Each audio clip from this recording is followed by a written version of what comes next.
Article 1178. Subject to the laws, all rights acquired in virtue of an obligation are transmissible, if there has been no stipulation to the contrary. Ang sinasabi ng Article 1178 is that generally, lahat ng rights na nakukuha dahil sa isang obligation, example, rights to receive payment, interest, property, service, at iba pa, yung mga rights na yan ay transmissible. Ibig sabihin, pwedeng mailipat o maipasa sa ibang tao. Example, sa pamamagitan ng mana, sale, or assignment. To illustrate, si parents may pautang, so creditor si parents. Kapag ba namatay si parent, pwedeng ipamana sa mga anak na sila ang maningil? So, the answer is yes. Paano kung ganito? Si parent, debtor. So, si parent ang may utang. Pwede bang mamana ng anak yung utang ng parent? So, the answer is yes, but limited lang dun sa namana nila sa kanilang parent. Pero itong general rule may exception. So number 1, prohibited by law.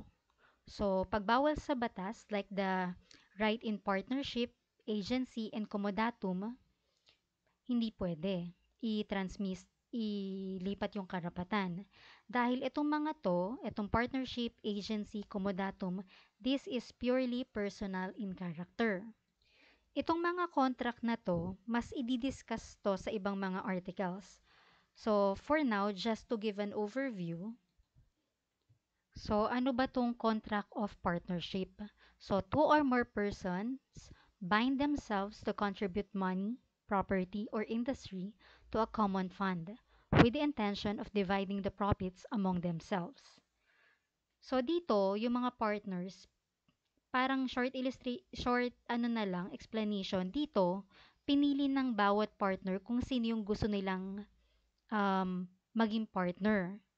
So kailangan may tiwala sa isa't isa. So hindi pwedeng basta-basta palitan o i-transfer ang posisyon ng isang partner sa ibang tao, lalo na kung walang consent ng mga partners. Contract of agency. So, a person binds himself to render some service or do something in representation or on behalf of another with the consent or authority of the latter.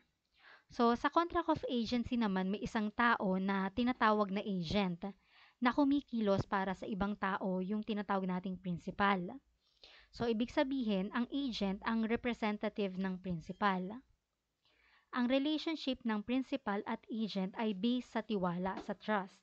Kaya hindi pwedeng ipasa ng agent ang tungkulin or responsibility niya sa ibang tao nang walang pahintulot ng principal. Contract of comodatum. One of the parties delivers to another something not consumable so that the latter may use the same for a certain time and return it. Comodatum is essentially gratuitous. So, sa isang kontrata, so ang comodatum ay isang kontrata kung saan pinahiram ka ng isang bagay para magamit mo ng libre. Pero kailangan mo ring ibalik sa may-ari. So, pinagamit lang sa'yo. Dahil pinagkatiwalaan ka na gamitin ng isang bagay, hindi mo pwedeng basta-basta ipahiram o ipasa sa iba nang walang permission ng may-ari. So, sana na gets nyo kung bakit natin nasabing purely personal in character itong mga to. Kaya, prohibited sa law ang transmission of rights. Second, prohibited by stipulation of the parties. So, dito naman, yung mga partners na mismo ang nag-agree na ayaw nila ng transmission of rights. Mga parties pala. So, yung mga parties, nag-agree sila na ayaw nila ng transmission of rights.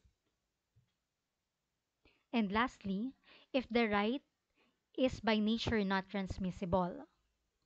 Example, yung right to vote. So, di naman pwedeng ipamana ang karapatan na yan. o kaya naman yung right to receive support. So, karapatan ng anak na suportahan ng magulang. Hindi to pwedeng ipasa, ipamana, dahil nakalaan lang ito sa beneficiary mismo.